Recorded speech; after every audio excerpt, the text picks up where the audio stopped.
Buenos días y bienvenidos a Ampliación de Noticias. Son las 8:08 de la mañana del jueves 6 de junio. Comenzamos nuestro programa con Patricia del Río. Patricia, buenos días. Muy buenos días, Fernando. ¿Cómo están todos? Buenos días a todos nuestros oyentes. Y antes de hablar sobre nuestros temas nacionales, conviene, me parece, hacer una referencia al 75 aniversario del desembarco de Normandía, la operación naval más grande de la historia de la humanidad, gracias a la cual se pudo derrotar a la Alemania nazi y su aliado fascista italiano y al Japón imperial. Recordemos que los militares que participaron en ese operativo, principalmente los Estados Unidos, pero también de Gran Bretaña y de Canadá, sabía que la previsión es que 1 de cada 2 moriría. Tomar continente europeo, tierra firme, desde barcos cruzando el Canal de la Mancha, era algo que no se había hecho nunca y verdaderamente las chances de sobrevivir para garantizar la democracia y la libertad en Europa y en el mundo merecieron un esfuerzo de hombres, algunos de los cuales sobreviven todavía y a los cuales se ha rendido homenaje hoy en los países europeos. Conviene que el Perú, que declaró la guerra tempranamente a Alemania, se haga solidario de esta conmemoración y eso alimente un espíritu naturalmente del esfuerzo para defender nuestras libertades y la democracia. Dicho esto, pasamos a nuestras batallas propias peruanas que se han librado ayer y que han tenido como resultado el voto de confianza por 76 votos en un Congreso integrado por 130 miembros. Hemos invitado a varios congresistas de bancadas diferentes, entre ellas la señora Luciana León del APRA,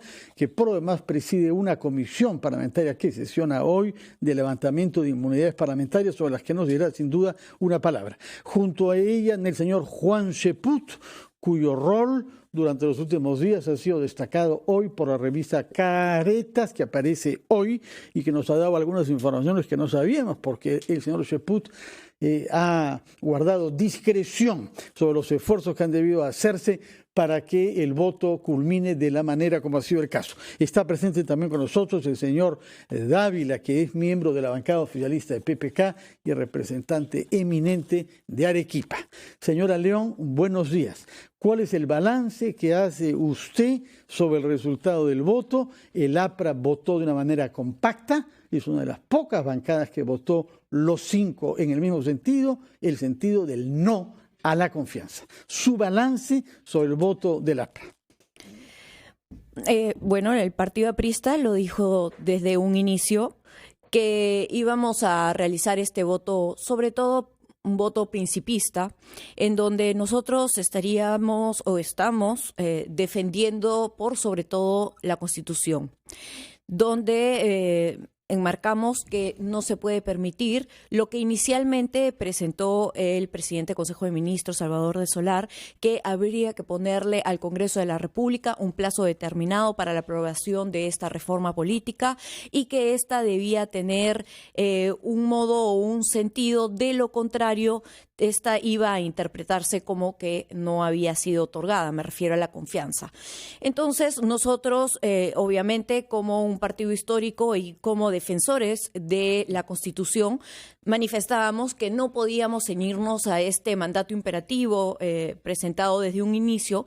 Si bien es cierto, posteriormente baja el tono el presidente del Consejo de Ministros, sin embargo, seguía pendiente y firme el documento, la carta, y también el sentido de que se debía mantener esta esencia de los proyectos de ley, que de hecho los proyectos de ley de la reforma política presentados por el Ejecutivo, nosotros coincidimos en muchos de ellos y seguro en la Comisión de Constitución así lo vamos a señalar y lo vamos a exponer de manera clara, haciendo algunas modificaciones y perfecciones, pero creíamos que era importante dejar constancia que no se le puede marcar ciertas delimitaciones y ciertas exigencias al Congreso al Parlamento, sobre todo porque así no lo exige nuestra Constitución política. En ese sentido es que nosotros hemos votado, pero creo que ya es importante también pasar la página y ponernos a trabajar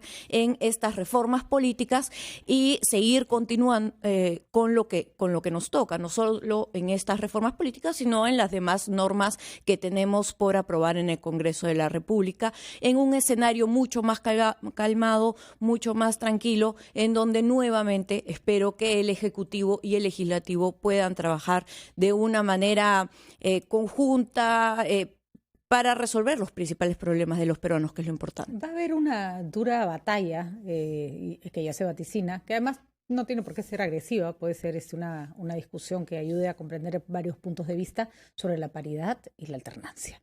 Y ahí hay que reconocerlo, congresista León, las mujeres la tienen más difícil, porque tienen que defender, digamos, el derecho a las mujeres a participar en política, pero a la vez se ven presionadas a opinar de determinada manera. Particularmente, yo pongo siempre mi punto de vista por delante porque en este caso no soy neutral. Yo sí creo, como persona que defiende los derechos de la mujer, que la paridad y la alternancia son necesarias, pero no todo el mundo tiene que pensar igual. ¿Cuál es, más allá de la decisión que se va a tomar o de la opinión de los apristas? Ayer Javier Velázquez tenía una opinión distinta, la que usted va a tener que plantear o a la que usted le gustaría defender en el Congreso. Sí, también como defensora de los derechos por la mujer estoy en esa línea de defender esta propuesta legislativa por la alternancia y mayor participación de las mujeres dentro de la política. Si bien es cierto, nosotros hemos avanzado muchísimo como mujeres, también tengo que rescatar que dentro del partido aprista hemos visto mucha participación de mujeres y el mismo Víctor Raúl Aya de la Torre le daba la posibilidad a muchas mujeres a participar desde los inicios, y teníamos casos interesantes como la ministra de Salud, la ministra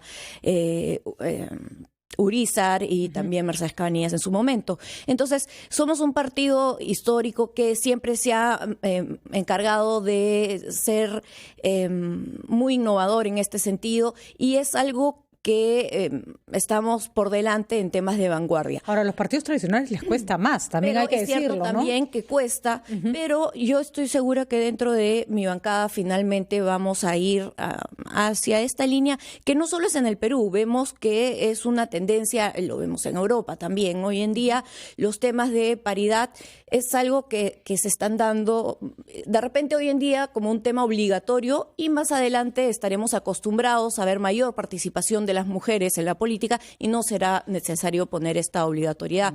La verdad es lo que vemos hoy en día. No tenemos ninguna gobernadora ni ninguna de 25, sí. No, de las 25. Antes de ir a la pausa y darle la palabra a sus dos colegas, quería saber si la he comprendido bien. Ustedes han votado masivamente no, deseando que gane el sí. No, hemos manifestado no en el sentido estricto porque creíamos que no eran las formas. Un voto principista, dice. Un voto pero principista. Sabiendo que iba a ganar el sí y deseando que gane el sí. No sabíamos qué iba a suceder. En verdad, cuando vimos el tablero no estábamos muy seguros, en principio, que iba a ganar el sí. Bueno. No, definitivamente queríamos, y obviamente como demócratas queremos que las cosas avancen de la mejor manera, y no creíamos que el voto de confianza era necesario. De hecho, ya veníamos debatiendo los proyectos y la reforma política. No era necesario plantear como lo hizo el presidente del Consejo de Ministros. Sin embargo, vemos que es una medida que están utilizando porque les sirve para réditos políticos, por un tema mediático de repente. Muy bien. Y mucha pirotecnia vemos que le Veremos qué contestan después de la pausa sus dos compañeros que votaron por el sí, lo cual según usted es apoyar que se viole nuestra Constitución. Veremos qué cosas le responden a eso Juan Sepúlveda y el señor Dávila después de una breve pausa.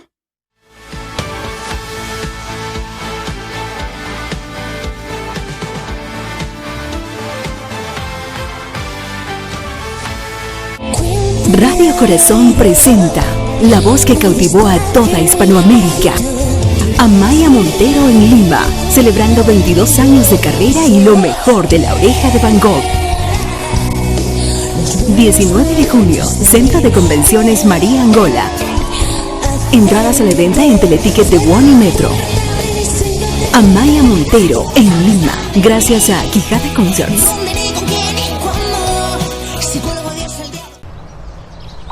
Radio Oxígeno.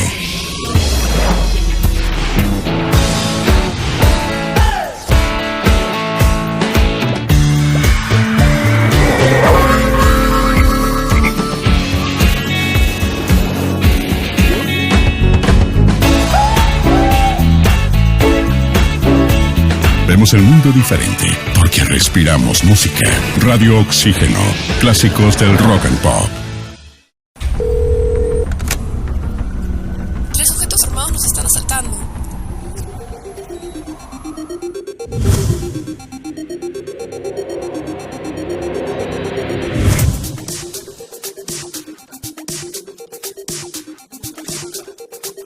Cuando estés lejos de sentirte seguro, contacta al Rotafono, la línea de ayuda más efectiva. Llámanos al 438-8008. Contáctanos a nuestro WhatsApp 951-431-013 o encuéntranos en Facebook y Twitter usando el hashtag Rotafono.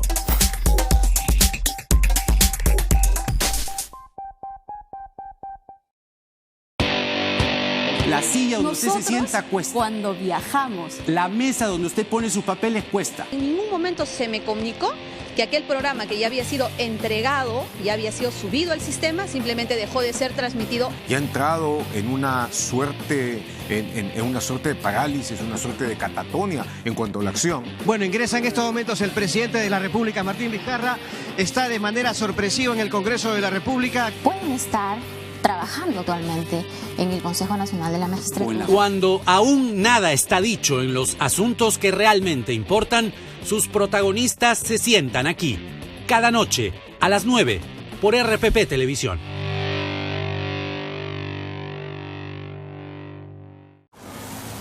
No sabes.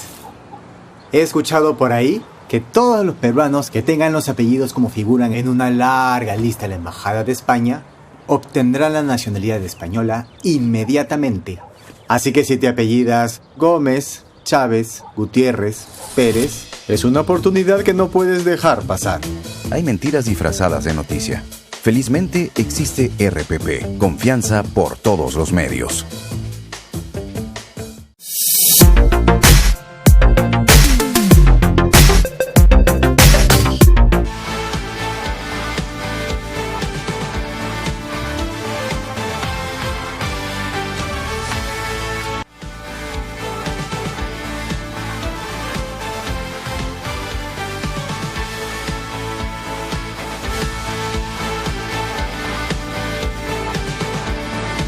Son las 8:20 de la mañana. Hemos escuchado a la señora Luciana León del APRA explicando por qué en defensa de la Constitución votó no. Ahora queremos comprender al señor Cheput y al señor Dávila, antes de oír al señor Richard Arce de Nuevo Perú, por qué, por las mismas razones, defendiendo nuestra Constitución, votaron sí. Señor Cheput. Bueno, en nuestro caso fue un voto responsable y completamente meditado. Ya desde la semana pasada el contexto, sobre todo internacional, era de mucha preocupación. Más de un parlamentario había tenido contactos con embajadores, con representantes de agencias internacionales, con políticos que no están en el Parlamento, con empresarios, y la preocupación era general. Si se daba el cierre del Congreso, pues evidentemente la situación de incertidumbre iba a ser muy grave. Entonces, ante esa situación y contactos con el Ejecutivo, en el sentido de que había un ánimo conciliador, pues nosotros meditamos que lo mejor era votar a favor, sin que eso signifique ni la claudicación del Parlamento ni una derrota para el Ejecutivo. Yo creo que en ese momento no hay ni vencedores ni vencidos, y eso lo han manifestado muy bien tanto el presidente de la República como el premier el día de ayer. No están con una actitud eufórica, sino más bien invitando a que permanezca este clima de diálogo, de tender puentes y respetando cada uno sus diferencias. Ahora, el Congreso tiene tareas pendientes, que van a tener que definirse en una semana.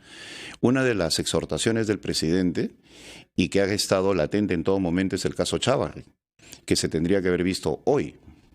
Entonces, ese es un tema que se va a... El oponente es usted, hay que recordar. Pero en este caso es una reconsideración al resultado de la comisión permanente.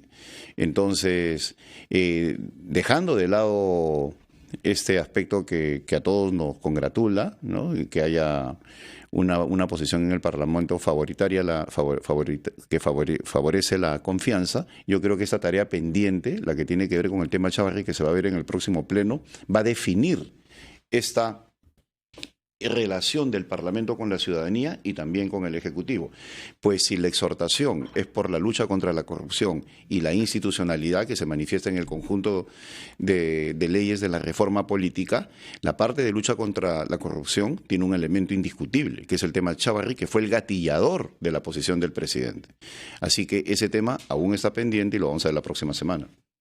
Señor Dávila, ¿satisfecho usted como miembro de la bancada oficialista PPK con los resultados?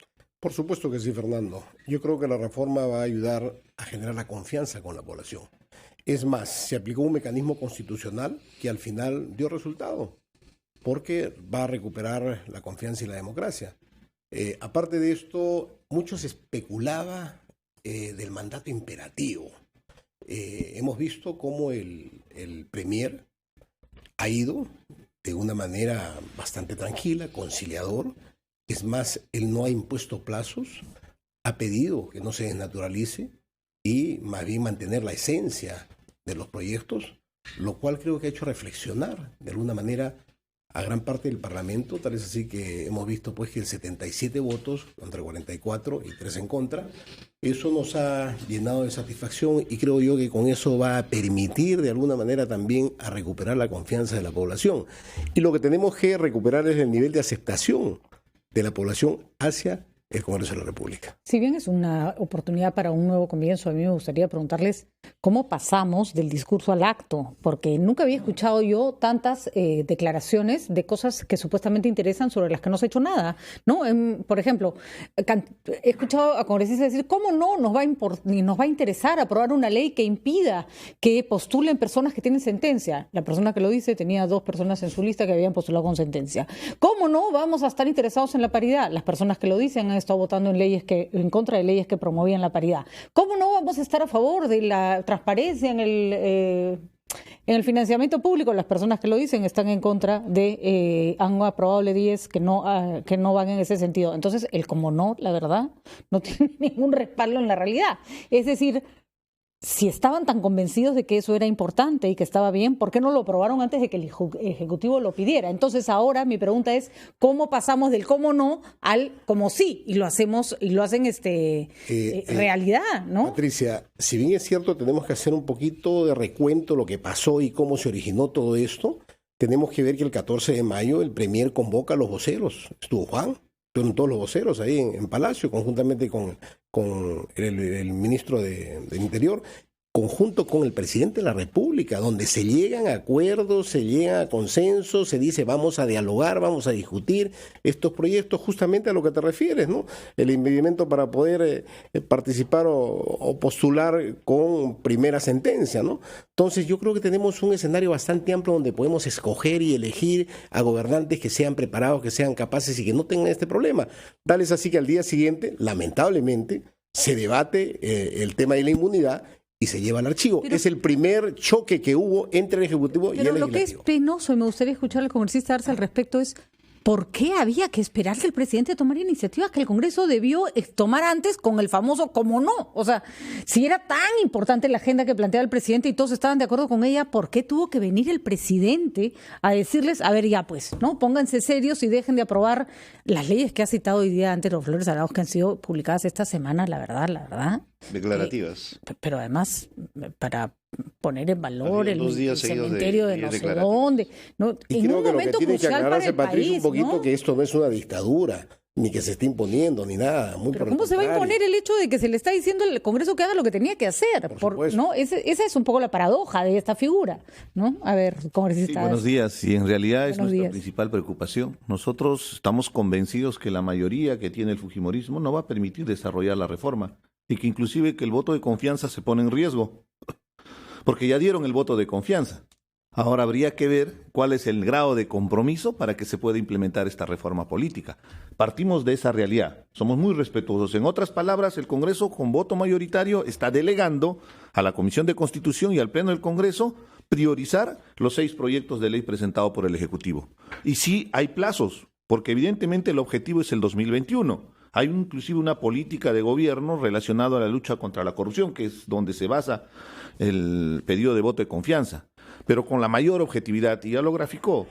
Hubo una reunión de portavoces, se presentó en abril el paquete de proyectos legislativos que fue trabajado por la comisión, toda esta solemnidad, con bastante anterioridad, dialogando con cada una de las bancadas, recogiendo información, y es un documento muy importante. Y aparte había proyectos. Nosotros hemos presentado hace 2 años el tema de la inmunidad. Y si hacemos antecedentes, el 2016, la congresista Donaire presidió un subgrupo de trabajo donde se hizo un esfuerzo muy interesante para reformar la política. ¿Cuál ha sido el correlato de todas estas historias que estoy mencionando? Simplemente oposición de parte de la mayoría fujimorista, inclusive de un control discrecional de parte de la presidenta de la comisión, la congresista Bartra. En ese escenario, Patricia, por eso es nuestra votación. Nosotros estamos, por supuesto, de acuerdo con la reforma política, pero no creemos que el Congreso con esta mayoría pueda asumir con responsabilidad, más aún cuando hay serio conflicto de intereses, y tú lo acabas de graficar. Por ejemplo, cuestiones objetivas. Dentro de las propuestas se habla del financiamiento ilegal de campañas, que inclusive está asociado a un tema de lavado de activos. Ya se discutió y ellos han querido hasta modificar el tipo penal. Y lo más grave, Fuerza Popular está siendo investigada justamente por este tema. Entonces, ¿cómo puede ser posible que los que están siendo investigados y que son del ala dura de Fuerza Popular asuman con responsabilidad esta reforma? Nosotros vamos a entrar a la comisión a pelear, a discutir, a meterle punche, pero va a ser complicado, ¿no? Creemos. Que deje planteada una pregunta que expresa mi perplejidad ante lo que usted dice. Está preocupado porque no se respete la confianza dada, pero ustedes votaron contra la confianza. Y está preocupado por el rol, según usted, nefasto de la bancada fujimorista, pero sin embargo ustedes son los que le hubieran dado los votos para que ellos tengan mayoría si hubieran decidido votar compactamente contra. Es decir, usted sabe que es por el apoyo de las izquierdas al no que los fujimoristas hubieran podido tener mayoría. Nos contesta esas 2 preguntas, por favor, después de la pausa.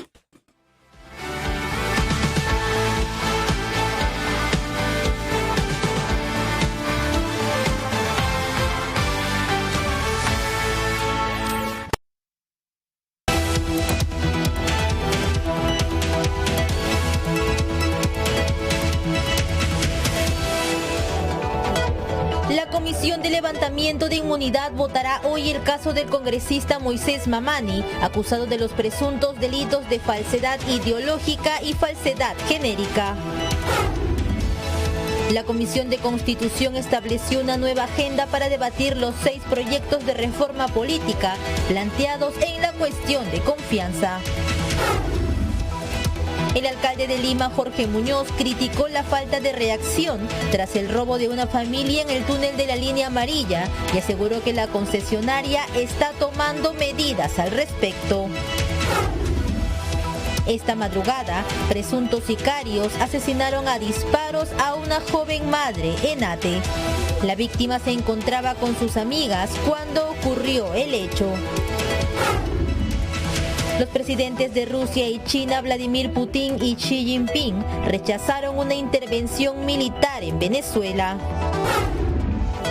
La selección peruana derrotó 1-0 a Costa Rica con un golazo de Cristian Cueva. El amistoso marcó el regreso de Paolo Guerrero a la blanquirroja.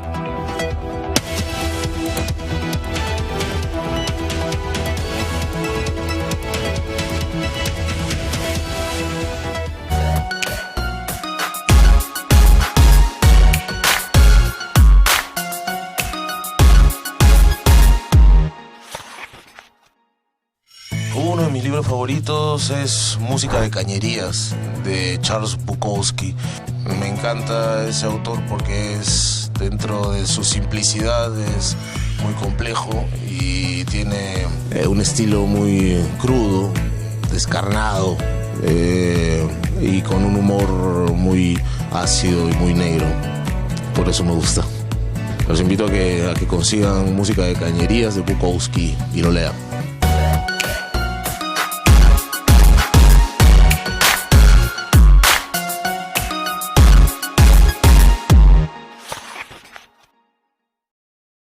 Disfruta la mejor colección de novelas clásicas en audio ahora en RPP Player. Entra a rpp.p, busca mi novela favorita, dale clic y listo. 15 obras de la literatura clásica con los comentarios del premio Nobel Mario Vargas Llosa. Mi novela favorita. RPP Player. Pon el tiempo en tus manos.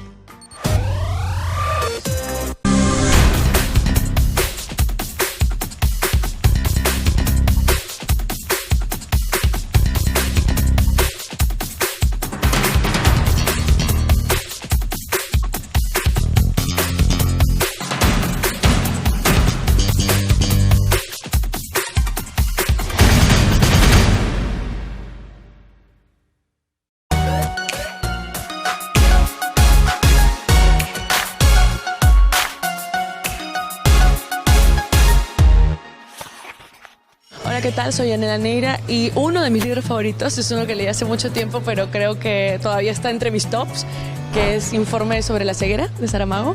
Me encantó por cómo está escrito, por cómo relata la historia, me parece que es súper potente, pero porque además creo que habla de la sociedad, del ser humano, y lo retrata así en su crudeza absoluta.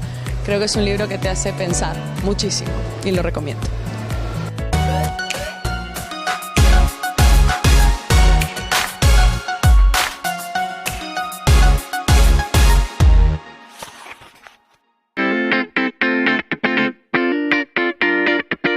¿Te has preguntado cuánto representa el gasto por movilidad mensualmente o anualmente en tu vida?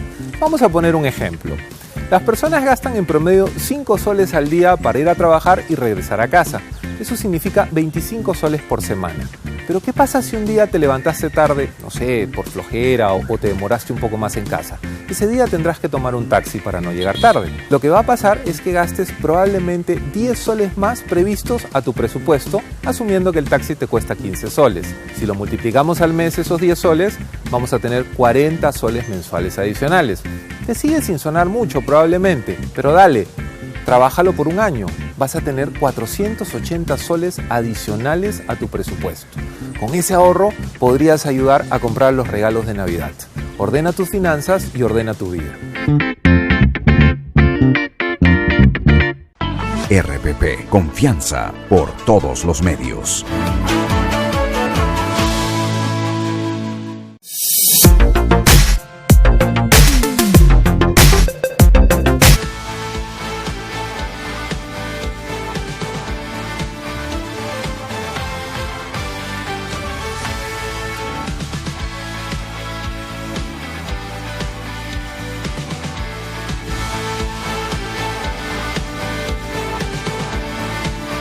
Son las 8:35 de la mañana, hemos escuchado el balance y las consecuencias del voto en el Congreso de 3 congresistas. Faltaba que el señor Arce nos explique por qué es que está tan preocupado porque ahora no se respete la confianza votada, puesto que él votó contra ella. Porque evidentemente los antecedentes no nos da credibilidad la posibilidad de que el fujimorismo asuma con responsabilidad. Y otro dato muy concreto. Dentro de la propuesta, por ejemplo, se habla de las primarias, que sería muy importante para que haya una elección representativa. Fuerza Popular tuvo 73 congresistas, y con todo respeto, pero lamentablemente hay muchos impresentables dentro de esos congresistas. Vaya a saber cuál ha sido la estrategia, conscientemente. Si ellos no creen en las primarias, no creen en esos procesos democráticos, ¿van a asumir con responsabilidad este proceso de reforma política? Inclusive ayer en la Comisión de Constitución, parecía que no hubo votación, la congresista Bartra quería seguir con su cronograma, y tuvieron que pararse las demás bancadas para decirle, hay un acuerdo ya del Pleno del Congreso, que tenemos que priorizar 6 proyectos, y eso hizo que se levante la sesión. Entonces, son estos hechos que no nos da credibilidad, pero ojo, la realidad es otra. La realidad es que se ha votado para que le demos la confianza al gobierno y simplemente esta reforma política. Democráticamente tenemos que respetar que se cumpla estrictamente ese voto de confianza, porque el voto de confianza, Fernando, no ha sido al Ejecutivo, no ha sido al gabinete. Yo pienso que el voto de confianza nos los tenemos que ganar con la población, y sí guarda correlación, no es un cheque en blanco que nos elijan al inicio de nuestro periodo y vamos a rendir recién el 5º año. No, es un proceso permanente, principio básico de la democracia, participación ciudadana, una interlocución permanente con la población para estar en sintonía con esa indignación. Lo que ha sucedido es que un Congreso se dedicaba a blindar a personajes siniestros, al extremo de esta presunta organización de los cuellos blancos del puerto. Lo que ha sucedido con Inostroza Pariachi se ha repetido con el señor Chávarri y con los ex hermanitos del Consejo Nacional de la Magistratura. No puede ser posible. Se tiene congresistas a los cuales se les sigue blindando en la Comisión de Ética, en la Subcomisión de Acusaciones Constitucionales. ¿Recuerda bien usted cuando hablaban del orden de prelación para buscar evadir la responsabilidad? Lo mismo viene sucediendo. En ese escenario, para nosotros, no es creíble que puedan asumir con responsabilidad la reforma política. Pero bueno, la muy realidad buenas premisas, pero la conclusión es que vota contra la confianza. Lo que queremos saber ahora... Argumentos, porque nos interesa la correlación. ¿Qué se va a hacer después de esta votación? Ahí está la pregunta que quiero ahora plantear. En el mejor de los escenarios, ¿qué vamos a conseguir entre el día de hoy, 6 de junio, y el 27 y 28 de julio próximos, que se instala la nueva Junta Directiva? ¿A qué progresos quieren ustedes llegar en estas 6 semanas que tenemos antes de la nueva Junta Directiva? Señor Cheput. Bueno, en primer lugar, el Congreso tiene que honrar sus compromisos y eso significa asumir el voto de confianza con la responsabilidad que se merece, desarrollar, dándole prioridad a los proyectos de ley de carácter constitucional y, en conjunto con el Poder Ejecutivo, establecer las bases para un diálogo permanente que nos lleve a un nuevo impulso en otro tipo de reformas, que es una cuestión que también se ha hablado con el Premier Salvador del Solar.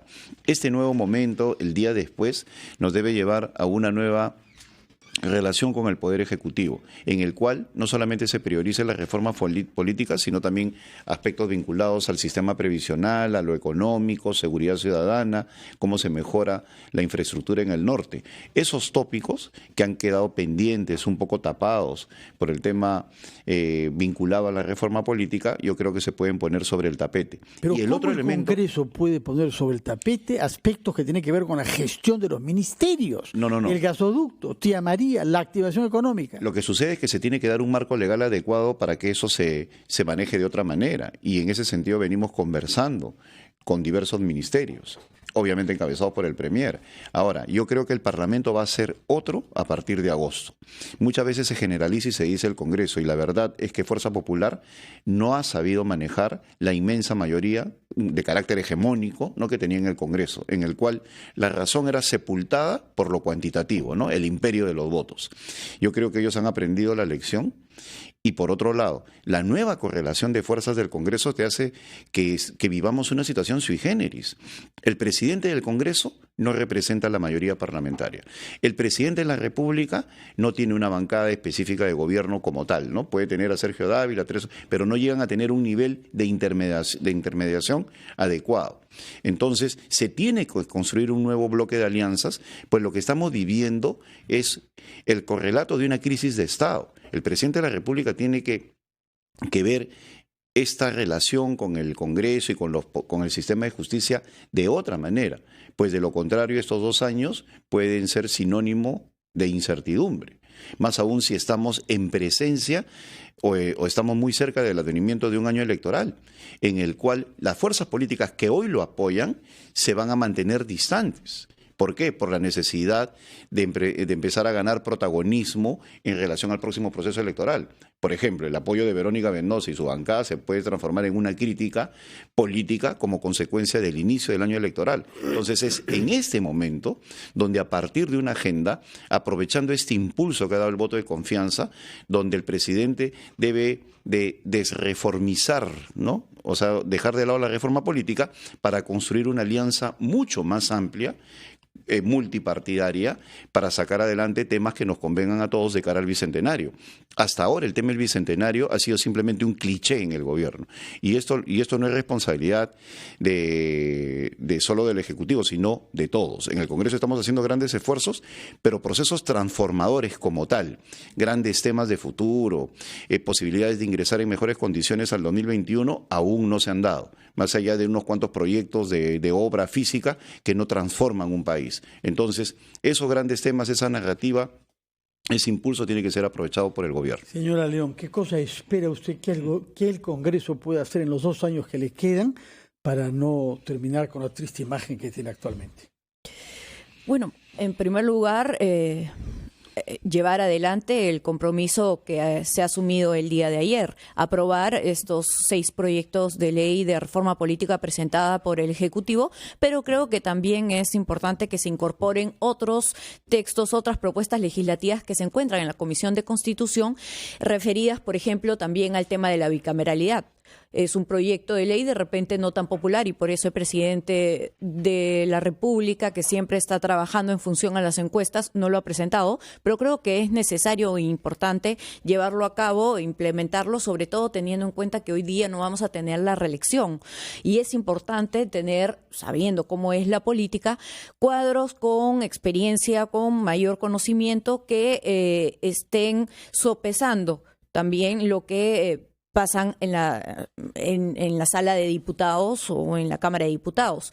Entonces, esta bicameralidad, que es muy importante, también va a poder ver otros temas, como el proyecto de ley, que en principio, referido al tema de la inmunidad parlamentaria, en principio seguro va a salir aprobado como ha sido presentado. Creo que también es importante llevarlo a cabo hacia una reforma mucho más completa, donde veamos, por ejemplo, algo que nosotros como Partido Aprista ya hacemos, jamás llevar a personas que ya tienen procesos a las elecciones internas, pero en el supuesto que las personas tuviesen estos procesos, no debe haber inmunidad de proceso. Y en caso hubiese, podemos, pensando en una bicameralidad, que sea la Cámara de Senadores la que levante la inmunidad parlamentaria y no necesariamente la de diputados. Entonces ahí habría una reforma mucho más interesante y no necesariamente plantearla dentro de la Corte Suprema, que vemos ya es la que en principio sería juez y parte. Entonces ahí son unas reformas que creo van a ser mejor, pero si planteamos unas modificaciones no solo con proyectos mediáticamente necesarios, mediáticamente que gustan y atractivos para la mayoría, sino que puedan hacer una reforma que sea mucho más valiosa hacia los partidos políticos y las elecciones en general. Ya que se está hablando de inmunidad, preguntarle a la congresista León qué va a pasar con el señor Mamani, que no fue a la cita que tenía para hacer sus descargos con respecto al pedido que se le ha hecho para levantar los fueros para que se le pueda investigar por haber mentido en sus documentos. Sí, él ya tiene el levantamiento de inmunidad parlamentaria por un caso que fue referido a tocamientos indebidos y en esta oportunidad llegó por haber supuestamente incorporado información falsa en su hoja de vida, lo cual ya es bastante lamentable ver que partidos políticos llevan personas con este tipo de comportamientos. O sea, si no puedes poner información verídica, verás en tu documento inicial, pues qué se puede esperar en tu comportamiento, en tu conducta más adelante. Bueno, él ayer tenía la oportunidad de ejercer su derecho de defensa, no lo hizo, hoy día se procede, ya se da por perdida su oportunidad. Perdida esa posibilidad y en todo caso hoy día se estaría levantando la inmunidad. Hoy día mismo. Bajo su presidencia, señor Dávila, brevemente antes de dar la palabra final al señor Arce. ¿Qué conclusión quiere presentarnos? Bueno, mira, yo creo que el enfrentamiento entre el Ejecutivo y el Legislativo no es nada bueno. Hay que bajar el tono. Hay que hacer una mea culpa como Congreso de la República y dar las herramientas necesarias al Ejecutivo. Yo creo que las demandas son de la población, son demandas ancestrales, que definitivamente lo que quiere el presidente Martín Vizcarra en este momento es dejar un país ordenado, políticas claras para poder participar en la OECD, donde podamos competir. Señor Arce. Lo primero es que se debe ampliar la legislatura. Creo que sería un buen gesto y que sea, si es posible, hasta el 28 de julio. Tenemos que trabajar porque definitivamente hay reformas constitucionales, son 2. Y el tema de la inmunidad es determinante. Primer punto de agenda de la Comisión de Constitución debería ser el tema de la inmunidad, recogiendo todas las propuestas, no mandándolas al archivo para poder modificar. Y sobre esa base empezar el verdadero proceso de reforma política, que no va a solucionar el problema con las 6 propuestas. Nos hubiera gustado que presenten las 12 o muchas más y que durante estos 2 años que nos queda de gestión, me hubiera responsablemente, por para votar contra. No, pero evidentemente con un Congreso que asuma con responsabilidad. ¿Cuál es la catadura moral de congresistas que están involucrados justamente en esas modificaciones que inclusive al final les puede significar procesos penales, o sea, con objetividad? Ya esto de los cuellos blancos del puerto no solamente son jueces y fiscales, presuntamente también son congresistas. Entonces, vamos. En ese escenario era complicado darle la confianza al gobierno sabiendo que esa mayoría iba a manejar hemos el Congreso de la comprendido República. lo que no podemos comprender, señor Arce. Muchas gracias por sus explicaciones, que tengan buenos días y esta tarde sabremos cómo se pronuncia la comisión bajo presidencia de la señora Luciana León respecto a la inmunidad parlamentaria del señor Mamani. Hacemos una pausa y recibimos al ministro de Justicia y Derechos Humanos, señor Vicente Ceballos. No hay que perder la capacidad de indignación.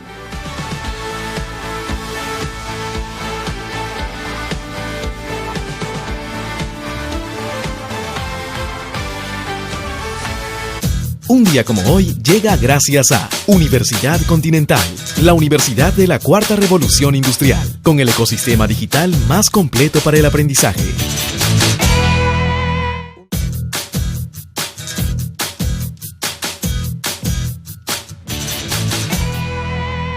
Un día como hoy, 6 de junio, en 1944, es el día D en que los aliados dan inicio a la Operación Overlord. Durante la Segunda Guerra Mundial, comandados por Dwight Eisenhower, unos 175.000 efectivos estadounidenses, británicos y canadienses salen de Inglaterra en miles de navíos escoltados por aviones, cruzan el Canal de la Mancha y desembarcan en las playas de Normandía con el fin de liberar Europa del régimen nazi. 3 meses después, el norte de Francia, incluyendo París, se encuentra libre de la ocupación nazi, y al año siguiente los alemanes pierden la guerra. Años más tarde, un día como hoy, en 1961, fallece el suizo Carl Jung, figura importante de la historia del psicoanálisis. Habiéndose especializado en psiquiatría, establece un vínculo intelectual con Freud, quien llega a considerarlo como su sucesor. Su aporte más conocido al psicoanálisis es su concepto de inconsciente colectivo, una sección en la mente de todos los humanos que contendría ideas comunes producidas por la acumulación de recuerdos de todas las generaciones anteriores. Esto sucedió un 6 de junio, un día como hoy. Un día como hoy llegó gracias a Universidad Continental, la universidad de la Cuarta Revolución Industrial, con el ecosistema digital más completo para el aprendizaje.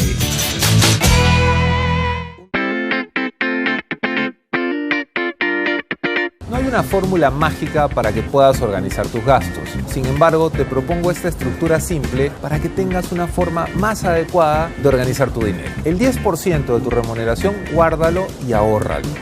El 20% utilízalo en tus metas de felicidad, en lo que te haga feliz, en tus gastos personales. El 30%, si tienes créditos pendientes o a lo mejor un alquiler que pagar, debe ser destinado para ese rubro. Y el 40% para lo que se conoce como gastos básicos. La comida, la alimentación, la luz, todo lo que necesitas para vivir día a día.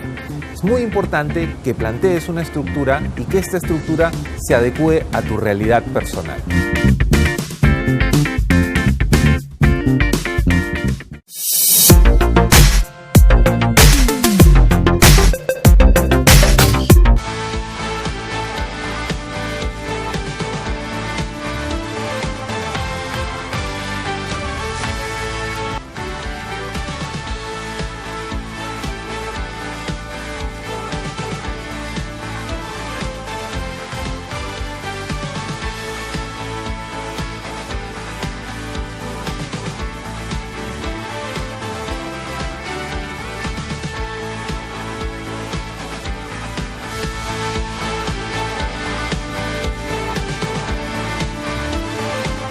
Y 51 de la mañana recibimos, como habíamos anunciado, al ministro de Justicia y Derechos Humanos, Vicente Ceballos, que nos va a decir qué es la interpretación que él hace del resultado del voto el día de ayer y qué tenemos por delante en el Congreso y en la gestión del Ejecutivo. Puesto que usted es miembro de ambas instituciones parlamentarias, que ayer votó, y ministro en el gabinete de Salvador del Solar. Patricia, Fernando, buenos días. Muy buenos días. Empezamos por la interrogante final. En principio fuimos a votar, y nos parece reglamentariamente válido, por 2 cuestiones fundamentales. La primera, porque queríamos dejar anotado que desde el Gobierno nos interesan las reformas políticas. O sea, aquí no había una predeterminación de cerrar el Congreso. Primero, sacar adelante las reformas. Y lo segundo, que las reformas son políticas de Estado, que comprometen a todas las instituciones y a todo el país en su conjunto. Lo segundo, hay que reconocer en el Congreso esta disposición puesta de manifiesto a través de una contundente votación, 77 votos, no es cualquier cosa, con el perdón de la expresión, pero lo tomamos desde el ángulo positivo y constructivo. A pesar de que hubo alguna terquedad en horas de la tarde con la presidenta de la Comisión de Constitución, que quiso persistir con alguna agenda, sin embargo, se rectificó y algo no usual. Convocó a una junta de voceros de los integrantes de la comisión y horas más adelante dio una conferencia de prensa proponiendo una nueva agenda y sobre todo un nuevo cronograma. Y obviamente los 6 temas prioritarios son los alcanzados en la cuestión de confianza por el señor Premier. Es decir, hay una sana rectificación y obviamente esto pone de manifiesto una vez más de que hay coherencia en lo que se votó y en lo que finalmente se está implementando. ¿Confían entonces que dada la confianza se van a llevar a cabo las discusiones? Sin embargo, y las reformas? Sin embargo, ¿cuál es el margen de acción que tiene el Congreso dentro de las opciones que ha planteado el Ejecutivo? Siempre hay un margen de suspicacia, estamos en política, ¿no? Pero creo que el gesto que aconteció el día de ayer en la Comisión de Constitución en horas de la tarde, sumado a los votos y unas expresiones posteriores manifestadas especialmente por algunos líderes de opinión de las bancadas, creo que van perfilando ya lo que es un compromiso asumido y puesto de manifiesto con la votación, ¿no? En principio, en cuanto al plazo, que quizás era el tema crítico, el Premier lo explicó de mejor manera, indicando de que se exige términos razonables. Sabemos perfectamente que la legislatura acaba el 15 de diciembre, puede ampliarse. Y lo segundo, que todos somos conscientes que al considerarse 2 reformas constitucionales, esta tiene que aprobarse en una primera legislatura ahora. Y la segunda a partir de agosto hasta diciembre, ¿no? En cuanto al contenido, ha sido muy reconfortante escuchar a Luciana León, quien ha manifestado que se va a mantener el núcleo esencial tal cual lo ha propuesto el Premier. Obviamente en el curso del debate se harán algunos añadidos, es propio de un espacio legislativo como es el Congreso, pero por lo menos hay una percepción en estos momentos, diríamos a 24 horas de la votación, de sumarse a una convocatoria, de hacer respetar el sobreentendimiento que ha habido tanto entre el Ejecutivo como el Legislativo. ¿Se le considera a usted uno de los ministros más políticos del gabinete y por eso ha llevado la voz cantante en defensa de temas complejos? Antes de que se decidiera el voto de confianza, dio usted declaraciones que pusieron nervioso a todo el mundo con respecto de que se iban a volver las empresas estatales y se iba a cambiar el marco económico, que hay que decirlo, entraban en consonancia con la postura que es más radical que ha adoptado la izquierda, que no quieren esta constitución, que la quieren cerrar. ¿Cómo, a la luz de los acontecimientos, cómo debemos tomar esas declaraciones que agitaron un poco la pradera? Patricia, podría sonar alguna pregunta que yo le he pedido que me la haga, porque creo que la coyuntura vale, no he tenido ocasión de hacer algún descargo. Primero, yo cuando un político, en mi caso, va a un medio, tiene que resolver interrogantes, ¿correcto? No puedo decir, no contesto ahora o más tarde. En ese concepto quiero ser preciso y coherente con lo que manifestaba el señor Presidente de la República el día lunes en Tacna. Los lineamientos de la política económica son competencia de Carlos Oliva, ministro de Economía. La política general de gobierno del señor presidente. Y la política sectorial de justicia le corresponde al ministro de Justicia. Y yo he traído una cita textual de mi declaración. Y dije en ese momento, ¿no? Que quede claro que el ministro no pidió que le hiciera la pregunta. Obviamente no. Lo preparado porque sospechó que le iban a hacer. Exactamente, ¿no? Pero obviamente es la primera pregunta que me iban a manifestar, ¿no? En estos momentos manejamos una economía bastante estable y sólida, con alicaídas propias de un modelo dependiente de la economía internacional. El esquema actual es el más adecuado. Después hubieron algunas preguntas. Pero, a ver, continúe. Después hubieron unas preguntas muy concretas, pero que han sido sacadas de contexto y magnificadas. Porque en todo momento usé el condicional. Puede ser revisado, podría ser revisado. ¿Por qué no acudir a una revisión? La Constitución y el régimen económico de la Constitución. En condicional, pero que esto no se malentienda como se pronunció. No tengo ninguna propuesta, ningún proyecto, y menos es mi competencia. ¿No estaba usted transmitiendo una política de gobierno ni una intención de política de gobierno? Y es más, bien lo ha enfatizado el señor presidente. Correcto. Y a mí me corresponde, como ministro de Justicia, manifestar las competencias y misiones de mi sector, que es justicia. Y en estos temas concretos, yo lamento, y es propio del ambiente político, y sobre todo en el contexto en que se dieron. Estaba muy crispado el ambiente político. Y hicieron una pregunta, una respuesta, fue, como le indicaba, enmarcada de sobremanera, pero las cosas se han vuelto a la calma y hay que precisarlo. Entonces no más leche en sí, ni Aeroperú. De ninguna manera. Está bien escucharlo. Tampoco es su sector ministerial, pero sí su región geográfica moquegüana, el tema Tía María, que es una especie de emblema de los bloqueos y las dificultades a la inversión en el Perú. Y han habido voces que sostienen que está difícil autorizar por el momento, que la cosa es complicada, que hay que esperar. Mientras tanto, baja el precio del cobre en la escena internacional considerablemente. Sobre este punto, en tanto que moquegüano, ¿tiene alguna opinión? Mire, en Moquegua está la mina Cuajone y muy cerca está Toquepala, Sao del Perú. Y está próxima a entrar en fase de explotación lo que es la mina Quellaveco. O sea, la región sur, por naturaleza, es una zona altamente minera. Y obviamente nadie puede pasar por alta la liquidez económica que ha permitido la actividad minera, vía canon, vía regalías, y que obviamente ha fomentado mayor inversión pública. Ya ha habido un cambio radical en las ciudades, especialmente, ¿no? Entonces, en ese concepto, considero que este tipo de actividades productivas es sumamente importante. Pero también, de contraparte, esto no puede desmerecer ni suplantar a lo que significa la actividad tradicional, que es la actividad agrícola. Pues hay espacios de entendimiento, de saberse conciliar y de sobrellevar dos economías diferentes, ¿no? ¿Cómo va a ser la participación del Ejecutivo en esta nueva etapa en la que se plantea la reforma política? Porque está claro que sí, que es necesario un diálogo con el Ejecutivo en la medida en que ustedes han presentado los proyectos y que no quieren que y como debe ser además, se otorga la confianza sobre la base de lo presentado, que esto se desnaturalice. ¿Va a haber participación? ¿Van a estar al tanto? ¿Va a haber comunicación con el Congreso en la definición de cómo se aprueban los proyectos? Fuimos convocados de 12 proyectos en una sola oportunidad. Y para un solo proyecto, el segundo, el ministro de Justicia y el presidente de la Comisión Especial, el señor Tuesta. Nunca más fuimos convocados. El día de ayer, y después de la reunión que he tenido, entre comillas, junta de portavoces de la Comisión de Constitución, se ha dado una conferencia sin pasos perdidos, han presentado un nuevo cronograma, han priorizado los 6 temas alcanzados por el Ejecutivo y también ha dicho que van a ser invitados el Premier, el Ministro de Justicia y especialistas. Entonces, damos por descontado de que sesión que haya para cada eje temático específico seremos convocados y me parece bien, porque lo mínimo es quien es impulsor, quien tiene la iniciativa del proyecto, pueda ir a argumentar, explicar los alcances y contenidos. Si nosotros nos remitimos a los antecedentes, cuando se aprobó la reforma de justicia para que sea presentado un referéndum, hubo este impasse con el tema de la